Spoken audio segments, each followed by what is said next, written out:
Hey, Bulldogs, this is Miss Kasperzak, and I'm here for another episode of First Chapter Friday. And today I'm picking a book that's a personal favorite of mine, and that would be Gary Paulson's Hatchet. And this is an adventure book. It's the first book in a series of five, and it chronicles his adventures, so to speak, in the Alaskan wilderness. So, as I said, this is an adventure book. It's quite popular. The copyright on this particular book is 1987, though it is carried on through time, and it's been checked out a couple of times already this year. So if you're interested at the end of the first chapter, I would recommend putting in a book request so that we can get this book into your hands. So I'll read the back first, and then we'll start with the first chapter.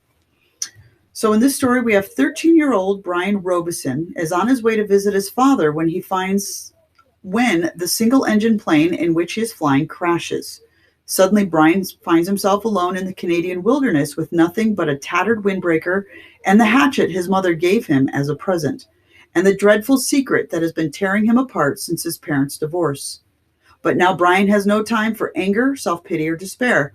It will take all of his know-how and determination and more courage than he knew he possessed to survive. So, Chapter 1. Brian Robeson stared out of the window of the small plane at the endless green northern wilderness below. It was a small plane, a Cessna 406, a bush plane, and the engine was so loud, so roaring and consuming and loud, that it ruined any chance of conversation. Not that he had much to say. He was 13, and the only passenger on the plane was a pilot named, what was it? Jim or Jake or something, who was in his mid-40s and who had been silent as he worked to prepare for takeoff. In fact, since Brian had come to the small airport in Hampton, New York to meet the plane, driven by his mother, the pilot had only spoken 5 words to him: "Get in the pilot seat," with which Brian had done. They had taken off, and that was the last of the conversation. There had been the initial excitement, of course. He had never flown in a single-engine plane before, and to be sitting in the co-pilot seat with all the controls right there in front of him, all the instruments in his face as the plane clawed for altitude, jerking and sliding on the wind currents as the pilot took off, had been interesting and exciting. But in 5 minutes, they had leveled off at 6,000 feet and headed northwest, and from then on, the pilot had been silent, staring out the front, and the drone of the engine had been all that was left. The drone and the sea of green trees that lay before the plane's nose and flowed to the horizon, spread with lakes, swamps, and wandering streams and rivers. Now Brian sat, looking out the window with the roar thundering through his ears, and tried to catalog what had led up to his taking this flight. The thinking started. Always it started with a single word: divorce. It was an ugly word, he thought, a tearing, ugly word that meant fights and yelling, lawyers. God, he thought, how he hated lawyers who sat with their comfortable smiles and tried to explain to him in legal terms how all that he lived was coming apart, and the breaking and shattering of all the solid things: his home, his life, all the solid things. Divorce. A breaking word, an ugly breaking word. Divorce. Secrets. No, not secrets so much as just the secret. What he knew and had not told anybody. What he knew about his mother that had caused the divorce. What he knew. What he knew. The secret. Divorce. The secret. Brian felt his eyes beginning to burn and knew there would be tears. He had cried for a long time, but that was gone now. He didn't cry now. Instead, his eyes burned and tears came, the seeping tears that burned, but he didn't cry. He wiped his eyes with a finger and looked at the pilot out of the corner of his eye to make sure he hadn't noticed the burning and tears. The pilot sat large, his hands lightly on the wheel, feet on the rudder pedals. He seemed more of a machine than a man, an extension of the plane. On the dashboard in front of him, Brian saw the dials, switches, meters, knobs, levers, cranks, lights, handles that were wiggling and flickering, all indicating nothing that he understood, and the pilot seemed the same way. Part of the plane, not human. When he saw Brian look at him, the pilot seemed to open up a bit and he smiled. "Ever fly in the cockpit seat before?" He leaned over and lifted the head seat off his right ear and put it on his temple, yelling to overcome the sound of the engine. Brian shook his head.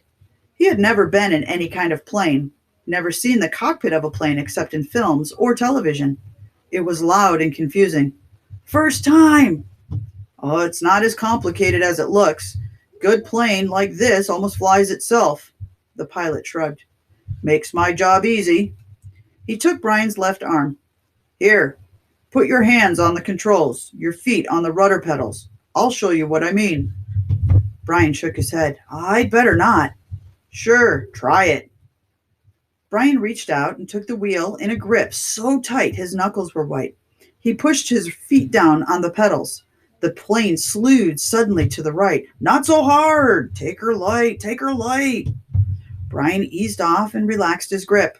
The burning in his eyes was forgotten momentarily as the vibration of the plane came through the wheel and the pedals. It seemed almost alive. See? The pilot let go of the wheel, raised his hands in the air, and took his feet off the pedals to show Brian he was actually flying the plane alone. Simple. Now turn the wheel a little to the right and push on the right rudder pedal a small amount. Brian turned the wheel slightly and the plane immediately banked to the right.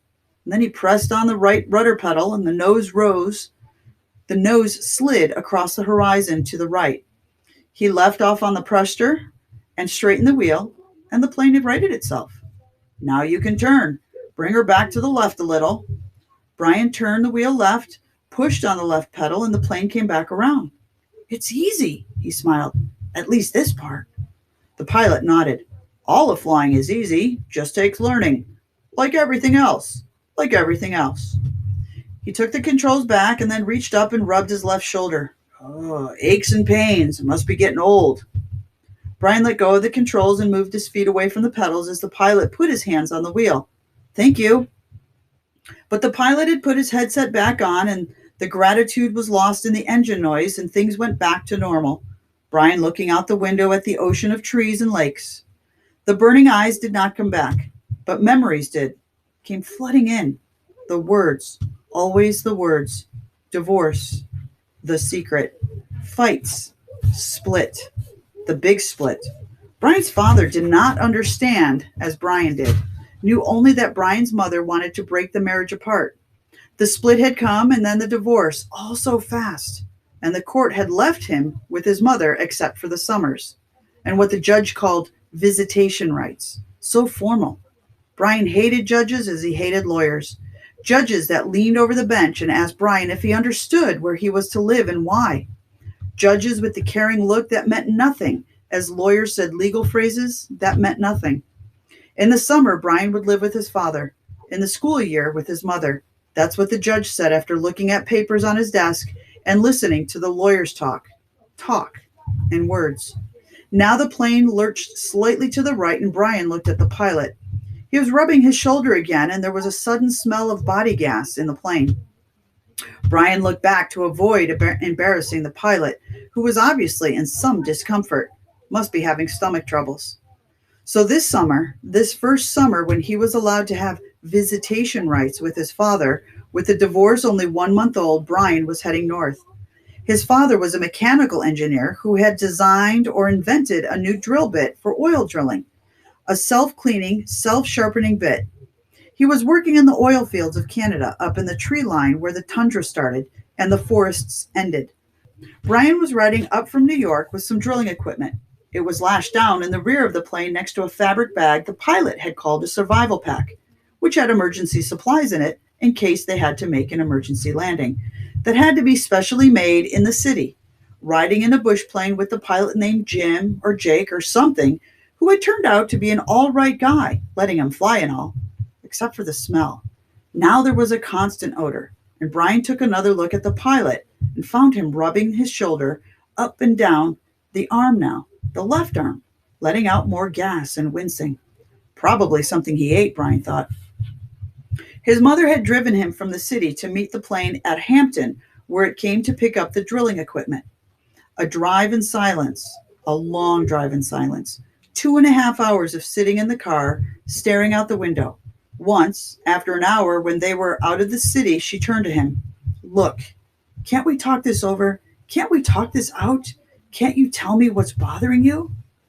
And there were the words again. Divorce, split, the secret. How could he tell her that he knew? So he had remained silent, shook his head, and continued to stare unseeing at the countryside. And his mother had gone back to driving only to speak to him one more time when they were close to Hampton. She reached over the back of the seat and brought up a paper sack. I got you something for the trip. Brian took the sack and opened the top. Inside there was a hatchet, the kind with a steel handle and a rubber hand grip. The head was in a stout leather case that had a brass riveted belt loop. It goes on your belt. His mother spoke now without looking at him. There were some farm trucks on the roads, and she had to weave through them and watch traffic. The man at the store said you could use it, in the woods with your father. Dad, he thought, not my father, my dad. Thanks, it's really nice. But the word sounded hollow, even to him. Try it on. See how it looks on your belt. And he would normally have said no, that it looked too hokey to have a hatchet on your belt. Those were the normal things he would say. But her voice was thin, had a sound like something thin that would break if you touched it, and he felt bad for not speaking to her.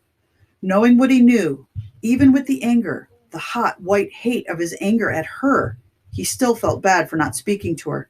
And so to humor her, he loosened his belt and pulled the right side out and put the hatchet on and rethreaded the belt. Scooch around so I can see. He moved around the seat, feeling only slightly ridiculous. She nodded, just like a scout, my little scout. And there was the tenderness in her voice that she had had when he was small, the tenderness she had when he was small and sick with a cold, and she had put her hand on his forehead and the burning came back to his eyes again, and he had turned away from her and looked out the window, forgotten the hatchet on his belt, and so arrived at the plane with the hatchet still on his belt. Because it was a bush flight from a small airport, there had been no security, and the plane had been waiting, with the engine running when he had arrived, and he had grabbed his suitcase and backpack and run for the plane without stopping to remove the hatchet. So it was still on his belt.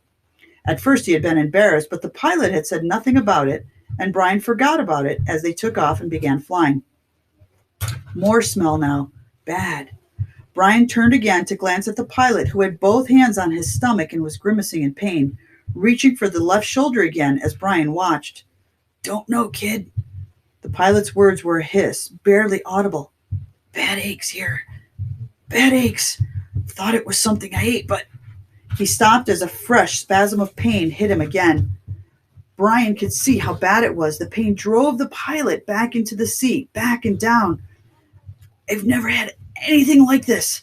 The pilot reached for the switch on his mic cord, his hand coming up in a small arc from his stomach, and he flipped the switch and said, This is Flight 46.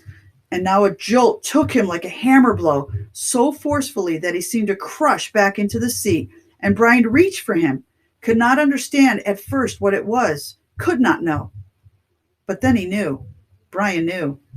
The pilot's mouth went rigid. He swore and jerked in short series of slams into the seat, holding his shoulder now. Swore and hissed, Chest! Oh, God, my chest is coming apart! Brian knew now. The pilot was having a heart attack. Brian had seen it in the shopping mall with his mother when a man in front of the Paisley store had suffered a heart attack. He had gone down and screamed about his chest. An old man, much older than the pilot. Brian knew. The pilot was having a heart attack, and even as the knowledge came to Brian, he saw the pilot slam into the seat one more time. One more awful time he slammed back into the seat, and his right leg jerked, pulling the plane to the side in a sudden twist, and his head fell forward and spit came. Spit came from the corners of his mouth, and his legs contracted up into the seat, and his eyes rolled back in his head until there was only white. Only white for his eyes, and the smell became worse, filled the cockpit, and all of it so fast, so incredibly fast that Brian's mind could not take it in at first, could only see it in stages. The pilot had been talking just a moment ago, complaining of the pain. He had been talking, and then the jolts came. The jolts that took the pilot back had come, and now Brian sat, and there was a strange feeling of silence in the thrumming roar of the engine. A strange feeling of silence and being alone. Brian stopped. He was stopped. Inside, he was stopped. He could not think past what he saw, what he felt. All was stopped. The very core of him, the very center of Brian Robeson, was stopped and stricken with a white flash of horror, a terror so intense that his breathing, his thinking, and nearly his heart had stopped. Stopped. Seconds passed, seconds that became all of his life, and he began to know what he was seeing, began to understand what he saw, and that was worse. So much worse that he wanted to make his mind freeze again. He was sitting in a bush plane roaring 7,000 feet above the northern wilderness with a pilot who had suffered a massive heart attack and who was either dead or in something close to a coma. He was alone. In the roaring plane with no pilot, he was alone.